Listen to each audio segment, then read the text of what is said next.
Jack Morrison stood in the palace garden, his hands covered in dark soil. He was planting flowers from Earth, small blue ones that reminded him of home. The twin suns of Velkara shone overhead, warming his back as he worked. This was his favorite time of day, when the palace was quiet, and he could think. He had been living on Velkara for 2 years now. 2 years since he married Queen Zarathin. 2 years since he left Earth behind. Sometimes, it still felt like a dream. A simple human diplomat, married to the ruler of one of the most powerful empires in the galaxy. The Velketh people were strong, tall, with silver skin that seemed to shimmer in the light. They were warriors, bred for battle and conquest. And he was just Jack, a man who liked flowers and quiet conversations. Zara found him there, as she often did.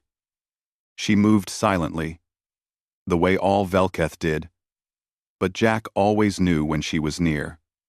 He smiled, before he even turned around.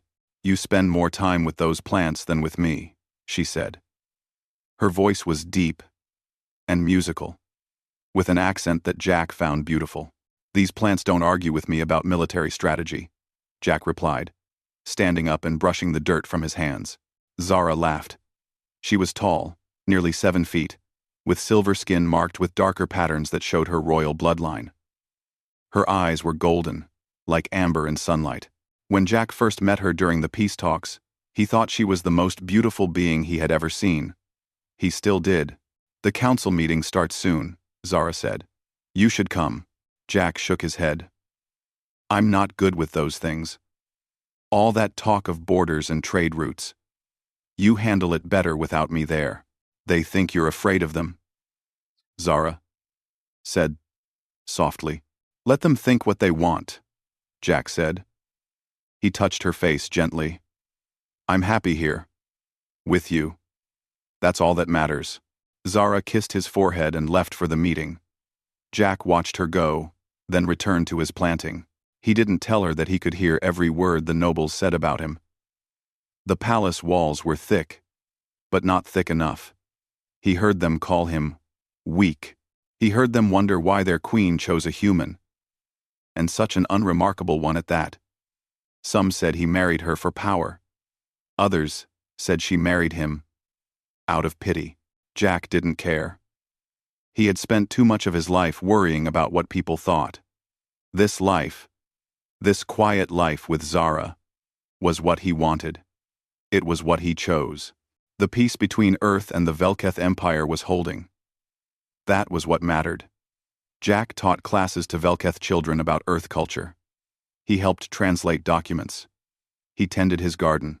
It was a good life. A peaceful life. That evening, everything changed.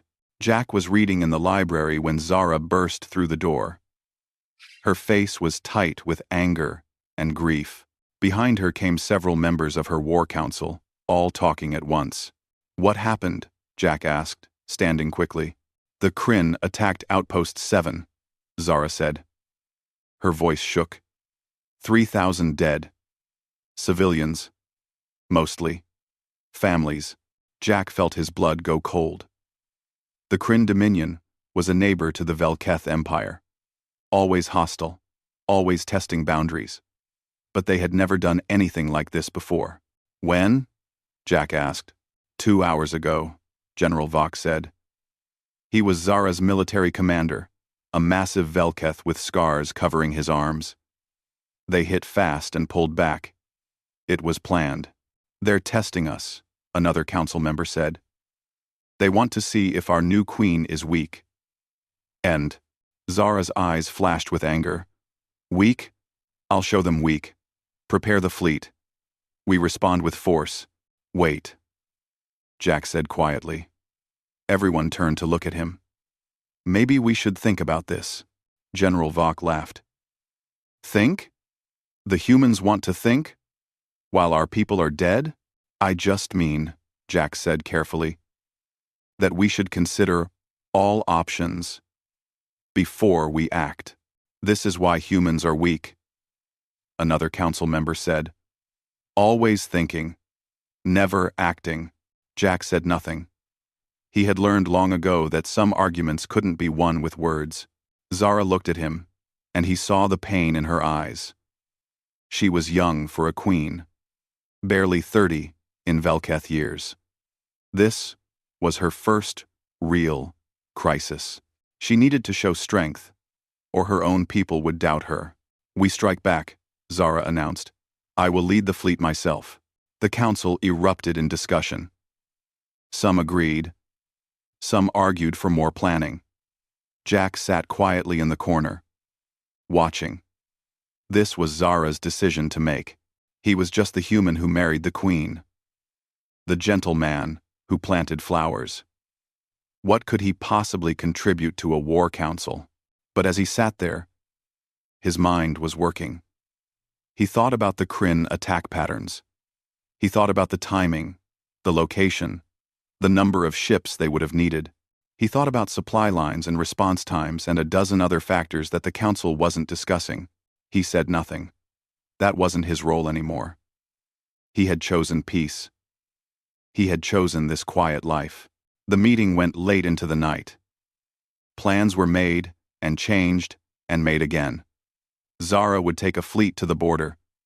They would reinforce the remaining outposts. They would show the Kryn that the Velketh Empire was not weak. When the council finally left, Jack and Zara were alone. She looked exhausted. "You think I'm wrong," she said. "I think you're doing what you have to do," Jack replied. "But you don't agree." Jack took her hands. "I trust you. You know your people and your enemy better than I ever could." Zara pulled him close. "Sometimes I wish you would fight me more. Tell me when you think I'm making a mistake." "You're not making a mistake," Jack said. "You're being the queen your people need." That night, Jack couldn't sleep. He stood on the balcony of their chambers, looking up at the stars. Somewhere out there was Earth. Somewhere out there was the life he used to have, the person he used to be. He pushed those thoughts away. That was the past. This was his life now. But deep in his chest, something stirred. An old instinct. A familiar feeling. The sense that something was wrong. That the attack on Outpost 7 was just the beginning. Jack had spent years learning to ignore that instinct. Learning to be the peaceful man that Zara loved. But tonight, it was harder than usual. He went back to bed and held Zara close.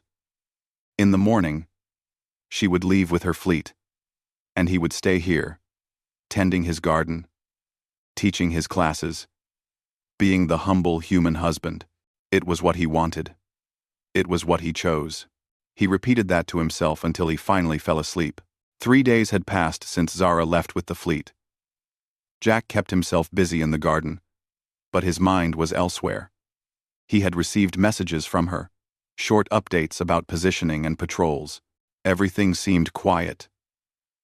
Too quiet. On the 4th morning, Jack was teaching a class of young Velketh about Earth's oceans when an alarm sounded through the palace. Not an emergency alarm, but the one that announced an important arrival. Jack dismissed his students and made his way to the main courtyard. A ship was landing, but it wasn't Velketh. Jack recognized the design immediately. It was human. A military vessel, heavy class, built for war. His heart started beating faster. The ship's door opened, and a woman stepped out. She was in her 50s, with short gray hair and sharp eyes. She wore the dark blue uniform of Earth's Navy, with enough medals on her chest to tell Jack exactly who she was. Admiral Kate Sullivan. His former commanding officer. Jack felt the ground shift under his feet. This wasn't possible. He had left that world behind. They weren't supposed to come here. Kate saw him and smiled. "Hello, Jack." "Admiral," Jack said carefully. Palace guards surrounded them, weapons ready. "This is unexpected. I need to speak with you and Queen Zarathin," Kate said. "It's urgent." "The Queen is with her fleet," Jack said. "Then call her back," Kate replied. "This can't wait." Jack wanted to refuse. He wanted to send Kate away and pretend this meeting never happened. But he saw the look in her eyes. Something was seriously wrong. He took Kate to a private meeting room and sent a message to Zara. The Queen returned within hours, her ship landing fast and hard. She strode into the meeting room with General Vok behind her. "Explain why a human warship is in my space," Zara demanded. Kate stood and nodded respectfully. "Your Majesty, I apologize for the intrusion. I'm Admiral Kate Sullivan of the United Earth Navy. I'm here because of the Kryn situation. The Kryn are our problem, not Earth's," Zara said coldly. "That's not entirely true," Kate said. She looked at Jack. "Maybe Commander Morrison should explain." "Jack." The room went silent. Zara turned to Jack slowly. "Commander?" Jack closed his eyes. This was the moment he had hoped would never come. "Kate, don't. They need to know," Kate said firmly. "Especially now." "Know what?" Zara's voice was dangerous. "Jack, what is she talking about?" Jack stood up. His hands were shaking slightly. "Before I came to Velkara, before the peace talks, I wasn't exactly a diplomat." "What were you?" Zara asked. "He was the commander of Earth's Ghost Unit," Kate said when Jack didn't answer. "Special operations. The best we had. Maybe the best anyone has ever had." General Vok laughed. "This human? A soldier? Impossible. Not just a soldier." Kate continued.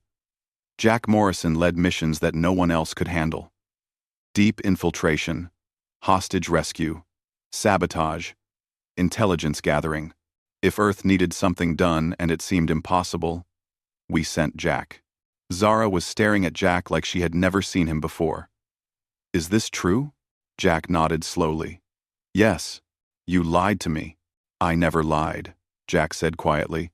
"I told you I was part of the diplomatic team. I was. That was my last mission before retirement. Everything else, I just didn't mention." "Didn't mention?" Zara's voice rose.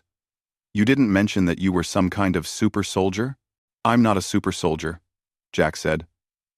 "I'm just trained. Very trained. But that's not who I am anymore. I left that life behind when I met you." "Why?" Sarda demanded. Jack met her eyes. "Because I was tired. Tired of fighting. Tired of missions. Tired of seeing people die. When I met you, I saw a chance for something different. A chance to be someone different. I fell in love with you. Zara. That wasn't fake. That was the most real thing I've ever felt." And Zara turned away from him. Jack could see her shoulders shaking. He wanted to touch her, to comfort her, but he didn't dare. "Why are you here, Admiral?" General Vok asked. Kate pulled out a small device and projected a hologram. "We've been monitoring the Kryn Dominion. The attack on your outpost wasn't random. It was a test, like you suspected, but it's worse than you think." The hologram showed fleet movements, supply chains, military buildup. "The Kryn are preparing for a full invasion," Kate said. "They're building up forces in 3 sectors. Within 2 months, maybe less, they'll hit you with everything they have." Zara turned back, her face pale. "How many ships?" "At least 300, Kate said. "Maybe more. They've been planning this for years." "We have 200 ships," General Vok said. "We can't win that fight." "That's why I'm here," Kate said. She looked at Jack again. "We need the Ghost Unit. 1 mission, surgical strike. We infiltrate their command station. Get their battle plans. Sabotage their coordination systems. Without that, their fleet falls apart." "You want my husband to go on a suicide mission," Zara said flatly. "I want him to do what he does best," Kate replied. "Save lives. If we do this right, the war ends before it starts. Thousands, maybe millions of lives saved." Jack stood there, feeling the weight of 2 lives pressing down on him. The quiet gardener he had become, and the soldier he used to be. "No," Zara said suddenly. "Absolutely not. Your Majesty," Kate started. "He left that world behind," Zara said. He chose a different life. I won't let you drag him back into it. Zara, Jack said softly. No, Jack, Zara said. She was crying now, tears running down her silver cheeks. You don't have to do this. You don't have to be that person anymore. Jack walked to her and took her hands. I know I don't have to. But maybe I should. If I can stop this war, save your people, save our people, then how can I not try? Because you'll die, Zara whispered. You'll go on this mission, and you'll die, and I'll lose you. I'm not planning on dying, Jack said with a small smile. I'm actually very good at not dying. It's one of my best skills. Zara pulled her hands away. How can you joke about this? Because if I don't joke, I'll be too scared to do it, Jack admitted. Kate cleared her throat. I've brought the old team. Lisa, Danny, Carlos, and Maya. They're all retired, like you. But they all said yes when I told them, you might be coming back. Jack felt a warmth in his chest. His team. His family. He hadn't seen them in 2 years. I need to think about it, Jack said. We don't have much time, Kate warned. 1 day, Jack said. Give me 1 day. Kate nodded and left. General Vok followed, leaving Jack and Zara alone. You've already decided, haven't you? Zara asked. Jack didn't answer. He didn't need to. Zara walked to the window, looking out at the city below. I thought I knew you. The kind man who teaches children. The gentle soul who tends flowers. Was any of that real? All of it was real, Jack said. That's who I am now. That's who I want to be. But I was also that other person. The soldier. The commander. Both things are true. Which one is the real you? Zara asked. Jack thought about it for a long moment. Both. Neither. I don't know. Maybe people aren't just one thing. Maybe we're all a bunch of different pieces trying to fit together. Zara turned to him. If you do this, if you go on this mission, I'm coming with you. What? No. Absolutely not. You don't get to say no, Zara said firmly. I'm the queen. I command the military. If there's a mission this important, I should be there. Zara, it's too dangerous. I'm a warrior, Jack. I was trained to fight from the time I could walk. Or, did you think I became queen just by looking pretty? Jack had to smile at that. I know you're strong. But this is different. This is the kind of mission where even trained special forces die. Then you'll teach me, Zara said. You'll show me how to survive it. Because I'm not letting you go without me. They stared at each other for a long moment. Finally, Jack nodded. Okay. But you follow my orders on the mission. Not as my queen, but as a member of the team. Agreed, Zara said. Jack pulled her close and held her tight. Tomorrow, everything would change. Tomorrow, he would have to become that other person again, the one he had tried so hard to leave behind. But tonight, he was just Jack, holding the woman he loved, hoping he wasn't making the biggest mistake of his life. The next evening, the palace hosted a state dinner.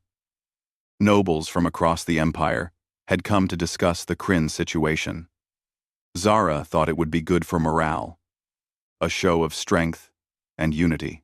Jack had tried to convince her to cancel it, but she refused. She would not show fear to her people. Jack stood near the back of the great hall, watching.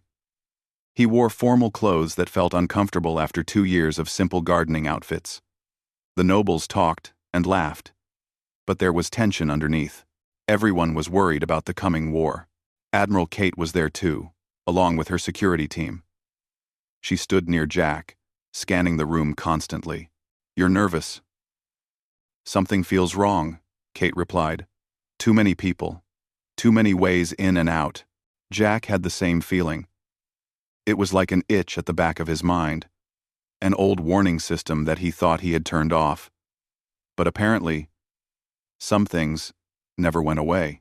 Zara was across the room, speaking with General Vok and several high-ranking nobles. She looked beautiful in her formal robes, silver and gold that matched her skin. She caught Jack's eye and smiled. He smiled back, trying to hide his worry. The dinner started. Servants brought food and drink. Musicians played soft music. Everything seemed normal. Then the lights went out. In the darkness, Jack heard the sound that made his blood turn to ice. The whisper of a blade being drawn. The soft thump of a body hitting the floor. Screams started to fill the hall. "Stay down!" Jack shouted. His voice cut through the panic like a knife. Years of command training made people listen. Even in the dark, emergency lights flickered on, dim and red. Jack saw them immediately. 8 figures in black armor, moving through the crowd. Kryn assassins. They were cutting down palace guards with brutal efficiency. "Kate, get the civilians out," Jack said. His voice was calm, almost cold. "What about you?" Kate asked. "I'll handle this." Jack moved before anyone could stop him. He had been still for so long, frozen in his role as the quiet husband. But now, his body remembered. Muscle memory from 1,000 training sessions and 100 real missions took over. The first assassin was heading toward Zara. Jack intercepted him, moving faster than anyone thought possible. The assassin swung his blade. Jack wasn't there anymore. He had slipped inside the guard, his elbow hitting the assassin's throat. The blade fell. Jack caught it before it hit the ground. The second assassin saw what happened and changed targets. He came at Jack with 2 short swords, spinning them in a pattern that was supposed to confuse his opponent. Jack watched calmly. He could see the gaps in the pattern. The moments of vulnerability. He waited. 1 second. 2. Then he moved. The blade in his hand flicked out. Once. Twice. Both of the assassin's swords went spinning away. A kick to the knee, an elbow to the face, and the assassin went down. General Vok and the remaining guards were fighting the other assassins, but they were losing. These weren't normal soldiers. These were Kryn death dealers, trained since childhood to kill. "Get the queen out!" Vok shouted. He had a deep cut on his arm and was barely holding off 2 assassins. 3 assassins broke away from the fight and ran toward the doors Zara had escaped through. They were heading to the garden. Jack's garden. Jack ran after them. His mind was already 3 steps ahead. Planning, calculating. The garden had paths and walls and places to hide. It was his territory. He knew every inch of it. He burst through the doors and saw Zara cornered near the fountain. 3 assassins were closing in on her. She had a guard's sword in her hand and was holding them off. But barely. "Zara!" The assassins turned. One of them laughed. "The human gardener. How cute." "Run, Jack!" Zara shouted. Jack didn't run. He walked forward, calm and steady. The blade in his hand felt light, comfortable, like greeting an old friend. "Last chance," Jack said quietly. "Leave now." The assassins attacked together. It was a smart move, overwhelming an opponent with numbers. But Jack wasn't there when they struck. He had moved to the side, using the fountain as cover. The first assassin overextended, trying to reach him. Jack's blade found his shoulder. Not a killing blow, but enough to take him out of the fight. The second assassin was faster, more careful. She circled Jack, looking for an opening. Jack let her circle, leading her toward the rose bushes he had planted last month. She stepped between them, and Jack kicked the base of one bush. Thorns caught her leg. Her balance shifted for just a moment. That was all Jack needed. He disarmed her with a sharp strike to the wrist, then swept her legs. She went down hard. Jack's knee was on her back before she could recover. The third assassin had grabbed Zara, using her as a shield. His blade was at her throat. "Stop, or she dies," he said. Jack froze. His mind raced through possibilities. Distance, angle, timing. Everything had to be perfect. Let her go, Jack said. His voice was still calm. Drop your weapon, the assassin demanded. Jack did. The blade clattered to the ground. The assassin smiled. Maybe you are just a gardener after all. That's when Jack moved. He had dropped the blade, yes, but his hands were free. He grabbed a handful of soil from the garden bed beside him and threw it in one smooth motion. The dirt hit the assassin's face. The man's grip loosened for a fraction of a second. Zara moved too. She was a warrior, trained and ready. She broke free, dropping low. Jack was already there. His hand struck the assassin's wrist, making him drop the blade. Another strike to the temple, and the assassin crumpled.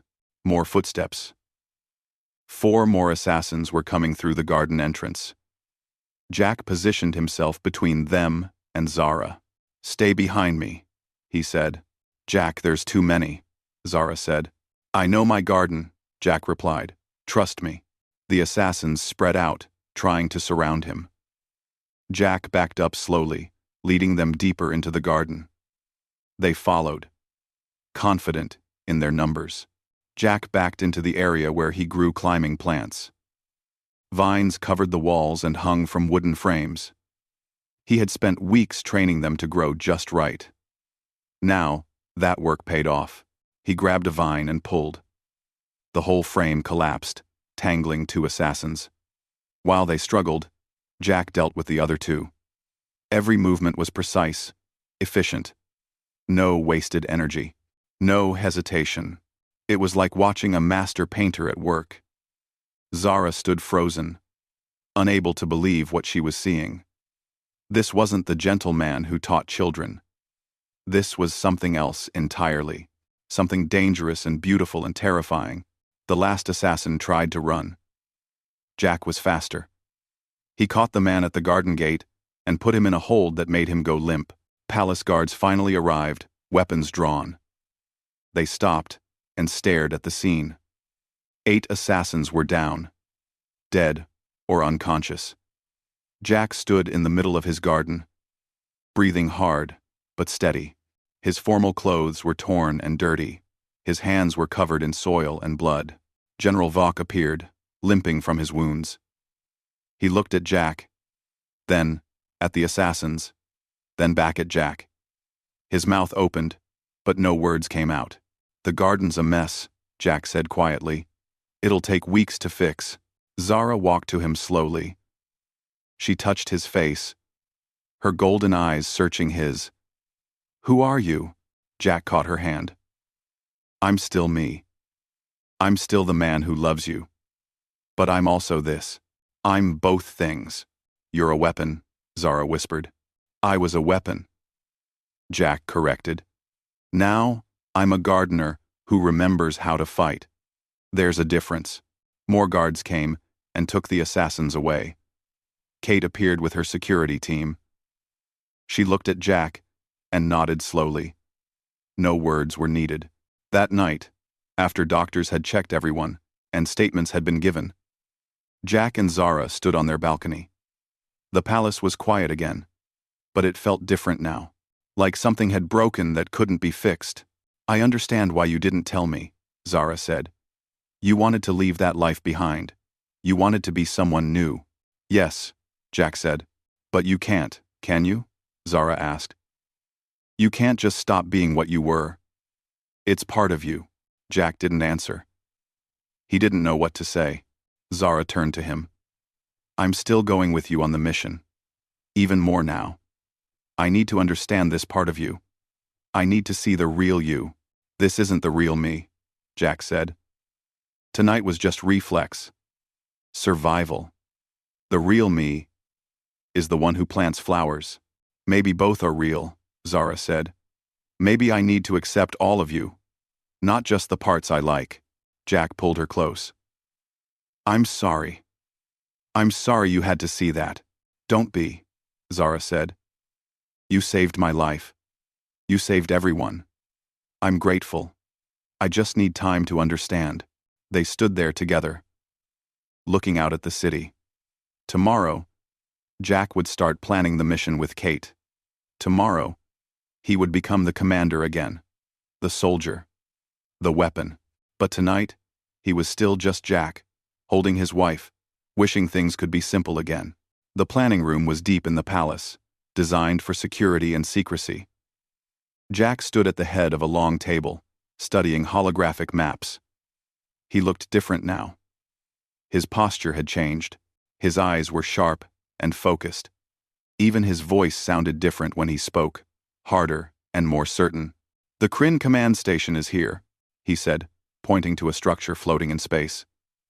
"It's heavily defended. Shields, weapons, platforms, patrol ships. Getting in will be the easy part." "Easy?" General Vok asked. He sat at the table with several other Velketh military leaders. "Compared to getting out," Jack said. "Once we're inside, we'll have maybe an hour before they realize what's happening. We need to download their battle plans, plant charges on their coordination systems, and get back to our ship." All without being seen. Kate stood beside him. "I've brought the ghost unit. They're the best at this kind of work." The door opened, and 4 people walked in. Jack's face broke into a smile. The first real smile he'd shown in days. Lisa, Danny, Carlos, Maya. Lisa Hayes was short and thin, with dark hair pulled back tight. She was the team's tech specialist, able to hack any system. Danny Chen was average height, but moved like water, smooth and silent. He specialized in infiltration. Carlos Rivera was a big man with gentle eyes, their heavy weapons expert. Maya Rodriguez was their medic, but she could fight as well as any of them. They each hugged Jack, and he could feel years of friendship and trust in those embraces. These people had saved his life more times than he could count. He had saved theirs just as often. "Couldn't stay retired, huh?" Lisa said. "You know how it is," Jack replied. "One last job." "They always say that," Danny said, smiling. Zara watched from the corner of the room. She saw how Jack changed around these people. He was comfortable, confident. This was his world. She was just visiting it. "Everyone, this is Queen Zarathin," Jack said. "She'll be joining us on the mission." The room went quiet.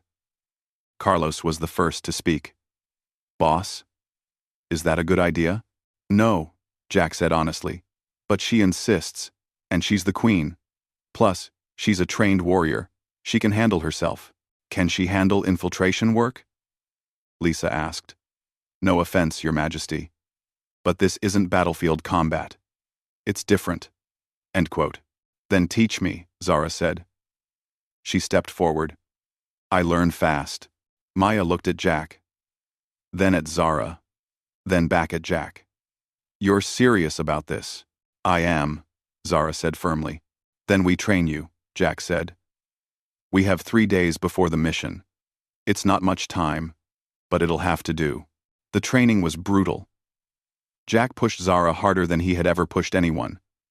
He taught her to move silently, to hide in shadows, to kill quickly and quietly if needed. She was strong and fast, but she fought like a warrior, all power and honor. He had to teach her to fight like an assassin, using tricks and deception. "You're too loud," Jack said after she tried to sneak up on Danny for the 5th time. "I'm silent," Zara protested. "To normal people, yes, but the Kryn guards won't be normal. They'll be alert, trained. You need to be like a ghost." "Like you," Zara said. "Like all of us," Jack corrected. He demonstrated, moving across the training room without making a sound. Zara couldn't even hear him breathe. She tried again. And again. Each time, she got a little better. By the 2nd day, she could move almost as quietly as Danny. By the 3rd day, even Jack had trouble hearing her. But it was the combat training that shocked Zara the most. She thought she knew how to fight. She had trained with the best Velketh warriors. But watching Jack and his team spar was like watching a completely different kind of fighting. They didn't fight fair. They used every advantage, every dirty trick. They targeted weak points, Used the environment. Struck from behind. It wasn't honorable. It was effective. Honor gets you killed on missions like this, Jack explained. We do what works. We survive. That's the only rule. On the night before the mission, Jack found Zara standing alone in the garden. She was looking at the flowers he had planted. The ones that were damaged during the assassin attack. You're fixing them, she said, noticing the new soil and supports. Trying to, Jack said. Some of the damage is too bad. Those plants won't survive. Like you and me? Zara asked quietly. Jack turned to her. What do you mean? I see how you are with your team. That's where you belong. Not here. Playing at being a gardener. Not with me. That's not true, Jack said. Isn't it? Zara asked. You've been different since they arrived. More alive. More yourself. Zara. Jack took her hands. I'm alive. Because of you. You gave me a reason to stop fighting. You gave me peace, but you miss it, Zara said. I can see it in your eyes. You miss the missions. The team. The action. Jack couldn't lie to her. Sometimes.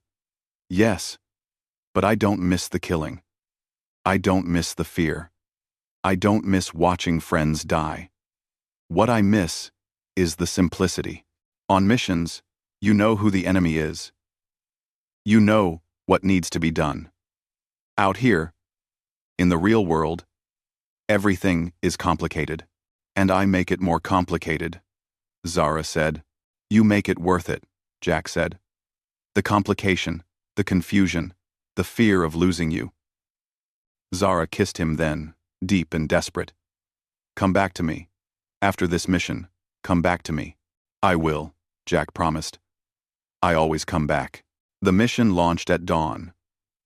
They used a small stealth ship, designed to avoid detection.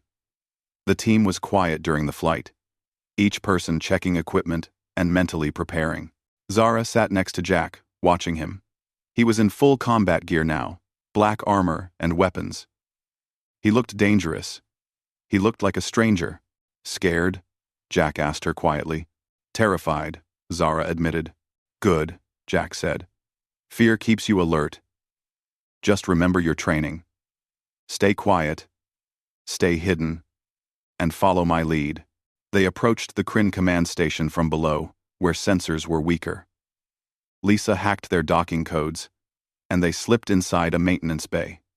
So far, everything was going according to plan. The station's interior was dark and cold. The Kryn preferred low temperatures. The team moved through corridors like shadows, avoiding patrols. Zara followed Jack, copying his movements exactly. They reached the data center without being detected.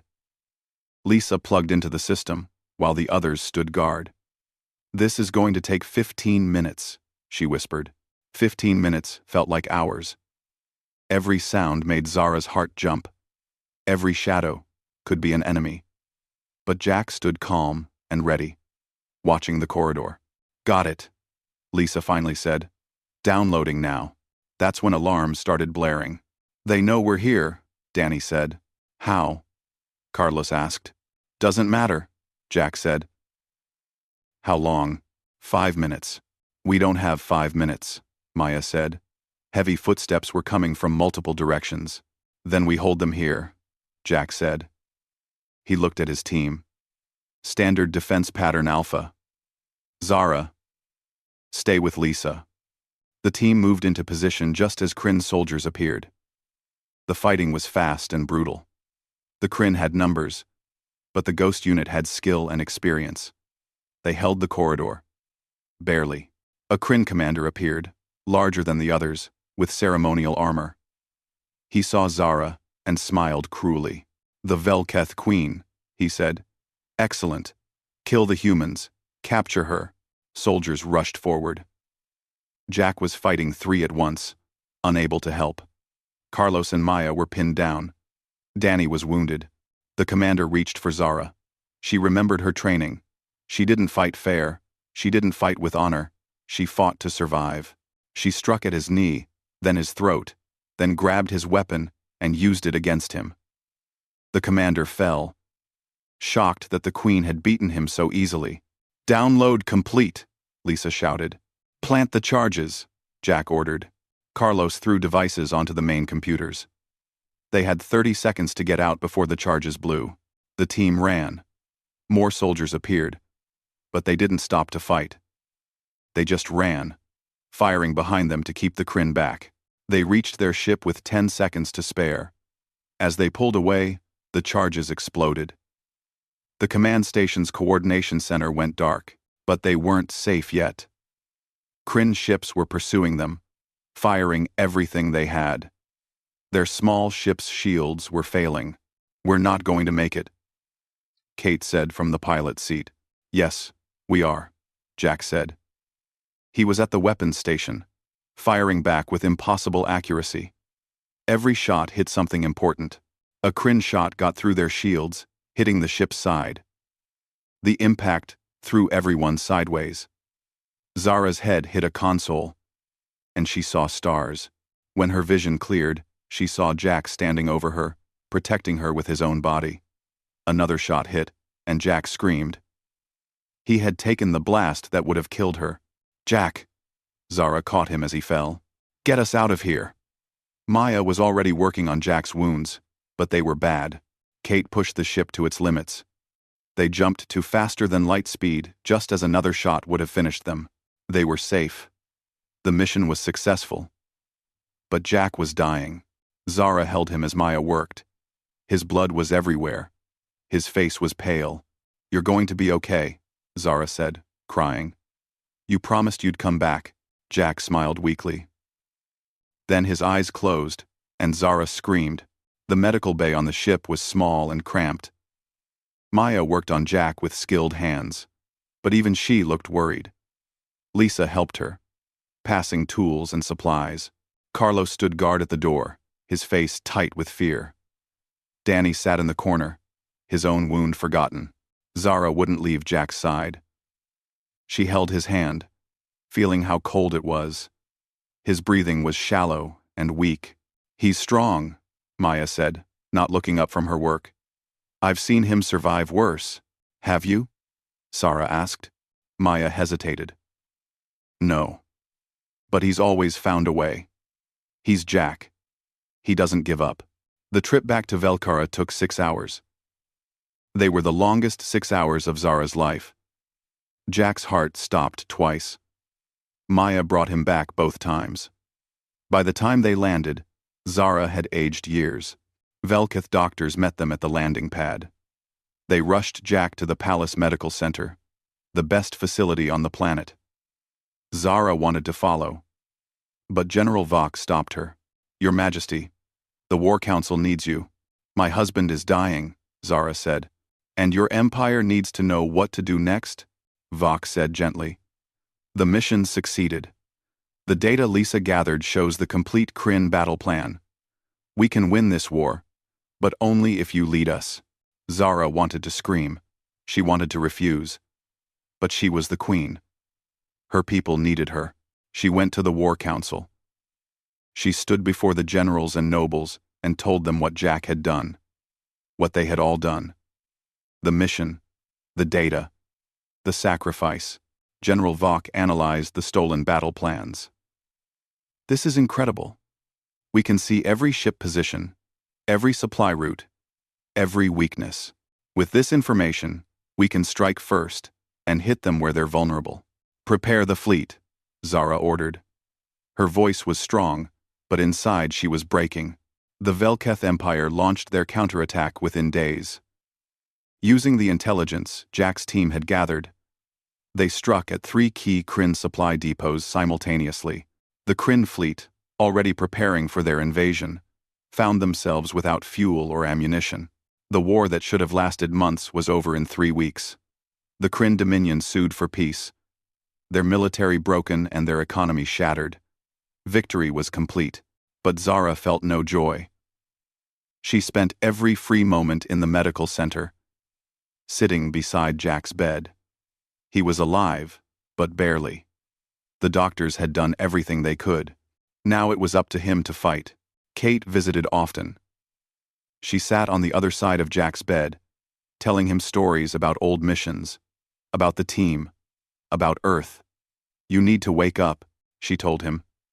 "Your wife is going to start a war with me if you don't." The team stayed too. They had nowhere else to go, and they wouldn't leave while Jack was fighting for his life. Lisa fixed the palace's computer systems. Danny trained some of the palace guards. Carlos helped rebuild the damaged parts of the garden. Maya worked with the Velketh doctors, sharing medical knowledge. 2 weeks after the mission, Jack opened his eyes. Zara was reading to him, an Earth book he loved. She didn't notice at first that he was awake. When she looked up and saw his eyes open, she dropped the book. "Jack." "Hey," he said. His voice was rough and weak. "Did we win?" Zara laughed and cried at the same time. "Yes, you idiot. We won. The war is over." "Good." Jack tried to sit up and gasped in pain. "Maybe I should stay down." 5. "You were dead," Zara said. "Twice. Your heart stopped twice." "Sorry," Jack said. "I'll try not to do that again." "This isn't funny," Zara said. But she was smiling through her tears. Jack's recovery was slow. He couldn't walk at first. Then, only with help. His wounds were severe, and the doctors said he would never be at full strength again. But he was alive. That was what mattered. The team visited every day. They told jokes, shared memories, and annoyed the medical staff. Jack smiled, more than he had in weeks. 1 month after the mission, Zara addressed her people. She stood before a crowd of thousands, with Jack beside her in a wheelchair. He had insisted on being there, despite the doctor's protests. "Our empire faced its greatest threat," Zara began. "The Kryn Dominion wanted to destroy us. But they failed, because of the courage of a few people who risked everything." She told them about the mission, about the Ghost Unit, about Jack. She told them things that had been classified, secrets that the public didn't know. "Many of you have seen my husband as weak," Zara said. "A simple human who married above his station, a gardener who teaches children. And you were right. He is those things, but he is also the man who saved our empire. The soldier who walked into impossible danger. The hero who took a blast meant for me." The crowd was silent, listening. Jack Morrison could have been honored as a warrior. He could have demanded respect and fear. Instead, he chose to plant flowers. He chose to teach children. He chose peace over violence, gentleness over strength. And that choice took more courage than any battle. Zara turned to Jack. "My husband is a hero not because he can fight, but because he chooses not to. He's strong not because he defeats enemies, but because he tends gardens. He's remarkable not because of what he was, but because of what he chose to become." The crowd erupted in cheers. Jack looked uncomfortable with the attention, which just made Zara love him more. After the ceremony, Kate found Jack in the garden. He was in his wheelchair, looking at the flowers Carlos had tried to save. Some had survived. Others hadn't. "We're heading back to Earth tomorrow," Kate said. "I figured," Jack said. "You could come with us," Kate said. "Earth needs good people. The Ghost Unit could use a consultant. You wouldn't have to go on missions. Just help train the next generation." Jack shook his head. "My place is here. With her." Kate said. "With her," Jack agreed. Kate sat down beside him. "I'm proud of you, Jack. Not for the mission. For building this life. For being happy. A lot of soldiers don't manage that." "I had help," Jack said, looking at the palace where he knew Zara was working. "Still," Kate said. She stood and saluted. "It's been an honor, Commander." Jack didn't salute back. He wasn't that person anymore. "Take care of them. The team. They're good people. The best." Kate agreed. The team left the next day. There were hugs and tears and promises to visit. Jack watched their ship disappear into the sky and felt a door closing on that part of his life. It took 3 more months for Jack to walk without help. Physical therapy was hard and frustrating, but Zara was with him every step of the way. She held his hand during the painful sessions. She caught him when he fell. She celebrated every tiny victory. When Jack could finally walk to his garden without help, he cried. Zara found him there, surrounded by flowers, tears running down his face. "What's wrong?" she asked. "Nothing," Jack said. "Everything's right. I'm alive. You're here. The war is over. I get to plant flowers again." Zara sat beside him in the dirt, not caring about her formal robes. "Do you miss it? The missions? The excitement?" Jack thought about it. "Sometimes. But then I remember what that life cost. The friends I lost. The things I had to do. The person I had to be." He took her hand. "This life is better. This life is real. This life is real." "Even if it's complicated?" Zara asked. "Especially because it's complicated," Jack said. "Simple is boring." Zara laughed. "You're teaching me Earth philosophy again." "Someone has to," Jack said. They sat in the garden as the twin suns set, painting the sky in colors that Earth never had. Jack planted a new flower, a rare one from a distant world. It would take months to bloom, but that was okay. He had time now. He had a future. "Do you regret it?" Zara asked. "Giving up who you were to be with me?" Jack turned to her. "I didn't give up who I was. I became who I wanted to be. There's a difference." "You were a legend," Zara said. "The Ghost Unit commander. You could have been famous, respected, feared. I'd rather be happy." That night, Jack taught a class of Velketh children about Earth seasons. He explained how flowers grow and die and grow again. The children listened, fascinated. They didn't see a legendary soldier. They saw Mr. Jack, the nice human who told good stories. Zara watched from the doorway. General Vok stood beside her. "I understand now," Vok said. "Why you chose him?" "Because he's kind?" Zara asked. "Because he's strong enough to be kind," Vok said. "Any fool can be violent. It takes real strength to be gentle." Zara smiled. "Exactly." After the class, Jack and Zara walked through the palace gardens together. The flowers were blooming again. Better than before. The damaged ones had been replaced with new life. "I've been thinking," Jack said. "Maybe we should expand the garden, plant some vegetables, teach the children about growing food." "You want to be a farmer now?" Zara asked, amused. "Why not?" Jack said. "I've been a soldier and a diplomat and a gardener. Farmer seems like the next logical step." "What happened to being the mysterious, dangerous man?" Zara teased. "He's still here," Jack said. "He just prefers flowers to firearms now." They stopped at the spot where Jack had fought the assassins months ago. The damage had been repaired, but Jack could still see the marks if he looked carefully. "Do you think there will be more fights?" Zara asked. "More missions?" "Probably," Jack admitted. "The universe is a dangerous place." But that's future Jack's problem. Present Jack just wants to plant these seeds. Zara kissed him. "I love you. Both of you. The warrior and the gardener. They're the same person," Jack said. "They always were. I just had to learn to accept that." As the stars came out above Velkara, Jack Morrison knelt in his garden and planted seeds for tomorrow. He was a legend who chose obscurity, a warrior who chose peace, a hero who chose love. And for the first time in his life, he was exactly where he wanted to be.